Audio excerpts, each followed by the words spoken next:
Bismillahirrahmanirrahim. Assalamualaikum warahmatullahi wabarakatuh. Apa kabar anak-anak hari ini? Semoga anak-anak tetap sehat dan masih semangat untuk mengikuti pembelajaran. Hari ini kita akan belajar mata pelajaran Akidah Akhlak kelas 6 semester 1 tentang bersihkan hati dengan mengucapkan kalimat thayyibah istighfar. Baik anak-anak, sebelum pelajaran kita mulai, kita awali dulu dengan bacaan basmalah. Bismillahirrahmanirrahim. Mohon disimak baik-baik ya. Berikut bacaan kalimat thayyibah istighfar. Istighfar. Yang pertama, nanti kita bahas pengertian daripada istighfar. Luasnya ampunan Allah, rendah hati dan pemaaf. Baru yang keempat, hikmah daripada istighfar.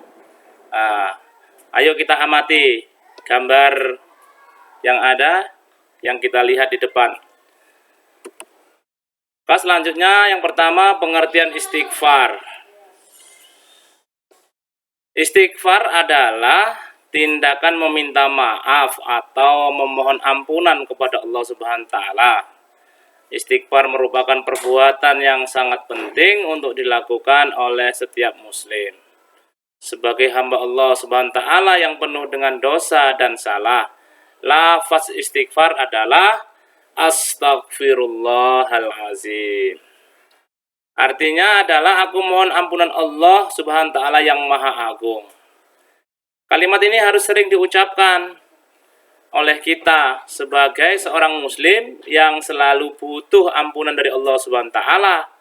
Karena itu kita usahakan setiap detak jantung kita sebaiknya kita iringi dengan istighfar. Karena istighfar merupakan bentuk bertobat kepada Allah Subhanahu wa Ta'ala. Namun dengan istighfar saja belumlah cukup. Kalau kita salah atau berdosa, segeralah beristighfar, menyesali atas kesalahan atau dosa, berjanji tidak akan mengulangi lagi, dan segera melakukan perbuatan yang baik. Selanjutnya, yang kedua, materi kita luasnya ampunan Allah Subhanahu wa Ta'ala. Manusia adalah tempatnya salah dan lupa. Ia sering berbuat kesalahan, baik kepada Allah Subhanahu wa Ta'ala maupun kepada manusia. Baik itu dosa yang dilakukan dosa kecil maupun yang besar, baik itu yang disengaja ataupun yang tidak disengaja. Dan tidak ada manusia yang bersih dari salah dan dosa kecuali para nabi. Apa yang harus kita lakukan setelah berbuat kesalahan tersebut? Tentunya harus meminta maaf baik kepada Allah Subhanahu wa Ta'ala maupun kepada manusia. Sebaik-baik orang yang bersalah dan berdosa adalah yang bertaubat kepada Allah Subhanahu wa Ta'ala. Dan Allah Subhanahu wa Ta'ala sangat mencintai hambanya yang mau bertobat. Sebagaimana dalam firman-Nya surat Al-Baqarah ayat 22, Innallaha yuhibbut tawwabina wa yuhibbul mutatahhirin. Sesungguhnya Allah menyukai orang-orang yang bertobat dan menyukai orang-orang yang mensucikan diri. Quran surat Al-Baqarah 22. Setelah seseorang bertaubat dari salah dan menyesal, memohon ampun, dengan memperbanyak istighfar, Allah akan mengampuni dosa, menghapuskan kesalahan kita. Betapapun besar dosa dan kesalahan kita, karena Allah Subhanahu wa Ta'ala maha pengampun lagi maha penyayang.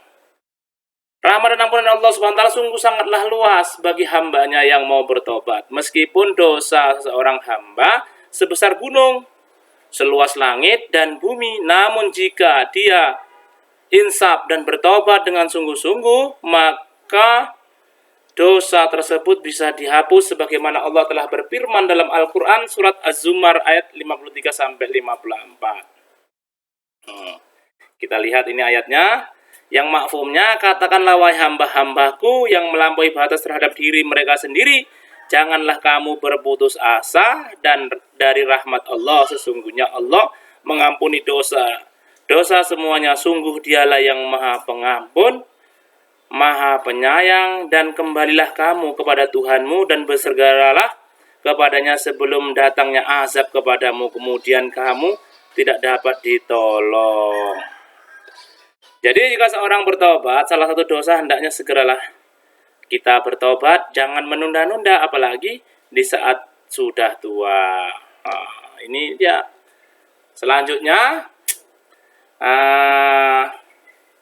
kita lihat bagaimana cara kita memohon ampun dan meminta maaf. Yang pertama, jika kesalahan kepada Allah, hendaknya memperbanyak membaca istighfar, berjanji tidak akan mengulanginya, dan segera berbuat kebaikan.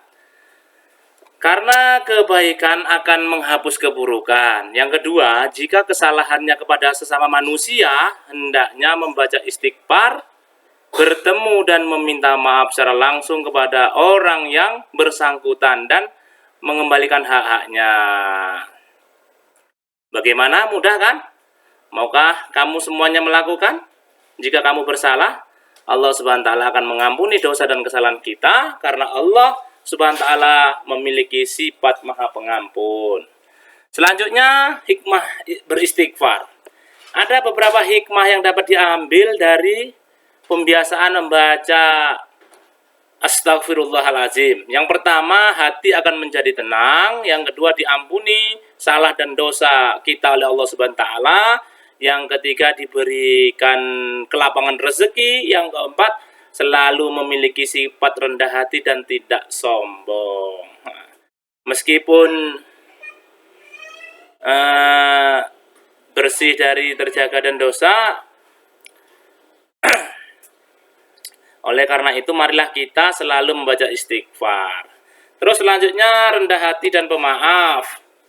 Rendah hati atau tawaduk merupakan satu sikap menyadari keterbatasan kemampuan diri dan ketidakmampuan diri sendiri, sehingga seseorang tidak menjadi angkuh dan tidak sombong. Dengan sikap dan sifat rendah hati, seseorang akan lebih mudah menjadi seseorang yang pemaaf. Sebab dengan rendah hati, kita akan memiliki kemampuan untuk mengakui kesalahan diri ketika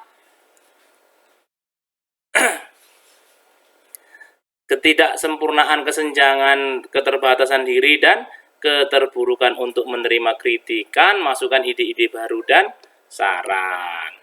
Selanjutnya, ada beberapa ciri pada seseorang yang memiliki sifat dan sifat rendah hati dan pemaaf. Yang pertama, tidak suka atau tidak berambisi menjadi seorang yang terkenal.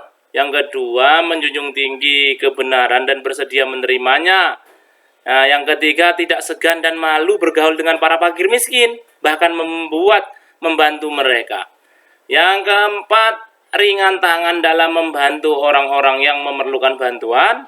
Baru yang terakhir, yang kelima, tidak merasa berat berterima kasih atas kebaikan orang lain dan tidak keberatan untuk memaafkan mereka yang telah berbuat salah.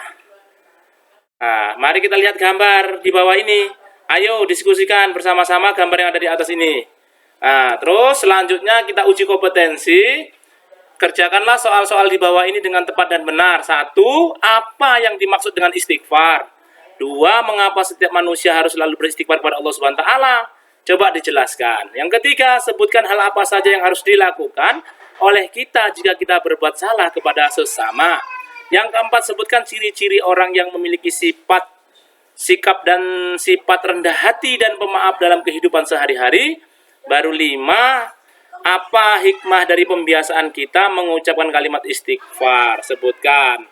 Alhamdulillah, hari ini kita sudah belajar mata pelajaran akidah akhlak tentang kalimat thayyibah istighfar. Semoga yang kita pelajari hari ini bermanfaat bagi kita semuanya. Terima kasih dan selamat belajar. Wassalamualaikum warahmatullahi wabarakatuh.